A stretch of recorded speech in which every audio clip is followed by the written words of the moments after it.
J'ai envie de dire les deux. Euh, j'ai- D'ailleurs, le patriotisme lui-même, il est à la fois, on peut dire, ringard et hyper moderne. Pourquoi? Parce que le régime même dans lequel vit le patriotisme, son état normal, si je puis m'exprimer ainsi, c'est l'état latent.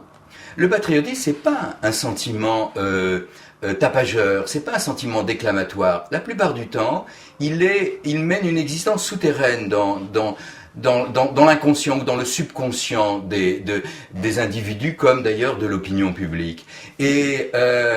Et je ne veux pas entonner d'ailleurs le discours décliniste qui consiste à dire il y a une crise du patriotisme, le patriotisme est menacé, il faut à tout prix le redécouvrir, le ranimer, le bétonner, etc. Non, parce que je pense que le patriotisme est profondément ancré dans l'opinion française, mais il est présent de manière discrète. C'est pas le patriotisme de Déroulède du temps de Barrès, ce poète va-t-en-guerre qui appelait à verser son sang pour la patrie. Non, Dieu merci, on est plein. Et donc il est présent dans nos cœurs à l'état latent. Et c'est un sentiment, au fond, qui se dit peu. Qui se dit peu. D'ailleurs, si vous regardez la production éditoriale, depuis 40 ans, il n'y a pas eu en France un seul ouvrage sur le patriotisme. Il n'y en a pas eu un seul. C'est quand même révélateur du fait qu'il y a presque un tabou, en quelque sorte. C'est un sentiment dont on ne parle pas. Et il y a une sorte de pudeur à en parler. Mais ça n'empêche pas le patriotisme d'être présent. Et je pense qu'il est prêt à s'exprimer, à s'extérioriser dès que il y a dans la société des phénomènes qui se produisent et qui suscitent de l'inquiétude.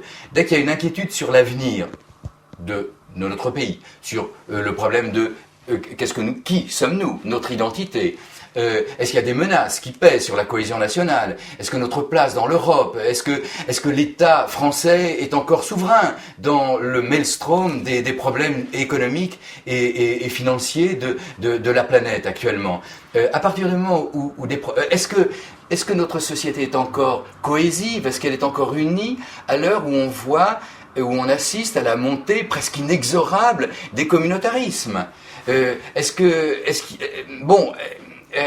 À partir du moment où de tels problèmes se posent, le patriotisme est prêt, non pas à se réveiller, parce qu'il est toujours là, il était là, mais à s'extérioriser. Et quelque chose me dit que nous sommes au seuil d'un moment où, de façon totalement décomplexée et avec d'ailleurs beaucoup de vigilance sur les dérives possibles, sur les dévoiements possibles, le patriotisme français va se réveiller.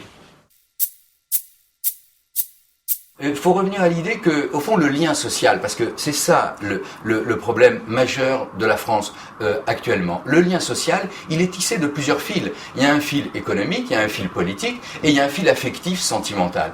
Le fil politique, c'est d'être électeur comme les autres. Le fil économique, c'est de payer ses impôts, d'être à égalité autant que faire se peut avec les autres, d'être bénéficiaire et cotisant de la sécurité sociale, tous ces éléments, d'avoir du travail, bien entendu, élément majeur du lien social.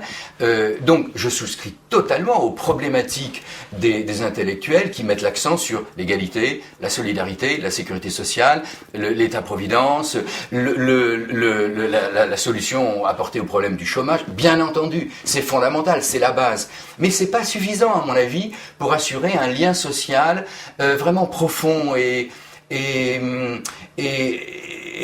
total. Je pense aussi qu'il faut que tous les ressortissants français, tous les citoyens puissent participer de ce que Michelet appelait la grande amitié. C'est-à-dire qu'ils puissent participer de ce sentiment collectif qu'est le patriotisme. Et c'est pour ça que j'insiste beaucoup sur la valeur du patriotisme en tant que facteur de lien social, en tant qu'élément de base du vivre ensemble dans la société actuelle. On oppose souvent au patriotisme ou à la philosophie du patriotisme cette idée d'une société désormais planétaire, mondialisée, où nous sommes des citoyens du monde. Mais moi j'ai la conviction suivante, c'est que j'accomplirais d'autant mieux ma tâche au service de l'universel. Autrement dit, je serais d'autant plus apte à apporter ma pierre à la construction d'un ordre universel, cosmopolite, une gouvernance mondiale, un ordre, une communauté internationale juste, équitable, solidaire, j'apporterai d'autant plus facilement ma pierre à l'édification de cette société nouvelle que je serai enraciné. Et enraciné en particulier dans une nation. Pour être présent au rendez-vous de l'universalisme, hein, auquel vous nous convoquez à travers votre question, il faut que que j'ai les pieds bien plantés en quelque sorte dans le particularisme. Il y a une très belle phrase de Hegel qui résume ça d'ailleurs, qui a été écrite il y a 200 ans. Hegel dit: l'universalisme a besoin du particulier pour prendre son essor. Et si on regarde d'ailleurs la construction européenne, c'est très frappant de voir que les grands bâtisseurs, les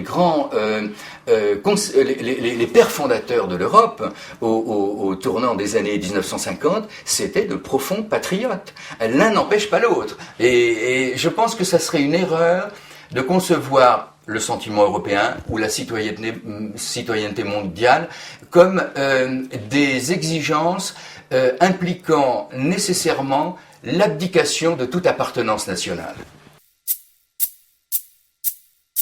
Pour moi, c'est très simple. Justement, quand on est en France, on est dans un pays qui a donné la préférence très clairement à une appartenance nationale qui est sous l'égide, enfin sous l'inspiration de Renan, par opposition à l'inspiration de Barrès. Barrès concevait l'appartenance nationale comme une appartenance fondée sur le déterminisme du sang, de la généalogie, l'enracinement dans la terre et les morts, le destin en quelque sorte ethnique. Par opposition à Barrès, Renan dit, dans les années 1870, non, l'appartenance nationale, elle est fondée sur le choix, sur le consentement, sur l'adhésion. C'est la fameuse phrase qu'il a écrite dans Qu'est-ce qu'une nation ? L'appartenance nationale ou la nation est un plébiscite de tous les jours. Eh bien, clairement, la France a fait le choix d'une philosophie contractualiste de la nation. Notre appartenance nationale, elle n'est pas fondée sur l'appartenance ethnique, le fait que nous puissions dire, voilà, j'ai des ascendants qui sont français depuis 4, 10, 20 générations, mais sur le fait, justement, que j'adhère à mon pays. Et par conséquent, on a un patriotisme qui est fondamentalement accueillant, il est ouvert, il est intégrateur. Il y a un rapport, c'est que la réalisation personnelle, le développement d'individus est impossible si je ne suis pas d'une certaine manière enraciné dans une histoire, dans une langue, dans une tradition, dans un art. Ce qui n'exclut absolument pas l'ouverture à des cultures différentes, mais j'ai besoin d'un port d'attache. Je ne suis pas au fond que un électron libre, sans port d'attache, errant à la surface du globe comme dans un esprit de pur cosmopolitisme. J'ai besoin aussi d'être enraciné dans une nation. Donc j'ai besoin d'être présent au rendez-vous de l'universalisme, ça j'insiste à nouveau, j'enfonce le clou, mais j'ai besoin aussi de ce port d'attache. Et j'exprimerai ça pour me réaliser, pour m'épanouir. Et j'exprimerai ça par une référence à un mythe de la mythologie grecque. Il y a un mythe de la mythologie grecque qui est assez curieux et qui met en scène un personnage mi-homme, mi-dieu qui s'appelle Anté. Et Anté, c'est un personnage qui évolue dans les airs. Il vole, c'est une espèce d'oiseau, mi-oiseau, mi-homme, une espèce de monstre, en fait, monstre mythologique. Mais il a une particularité. Pour évoluer dans les airs, c'est-à-dire pour être dans les hautes sphères de l'esprit, de l'universalisme, il lui faut régulièrement, périodiquement, toucher terre. Et c'est en touchant terre, en quelque sorte, qu'il récupère des forces, qu'il recharge ses accumulateurs, si je puis employer une expression moderniste, pour pouvoir reprendre son vol et poursuivre l'évolution dans les airs. Eh bien, au fond, on en est tous là. On a besoin, pour nous épanouir, à la fois de la nourriture que nous apporte la vie de l'esprit, la vie universaliste, mais on a aussi besoin d'avoir un abri concret quelque part dans le monde. Et cet abri concret quelque part dans le monde, c'est une patrie.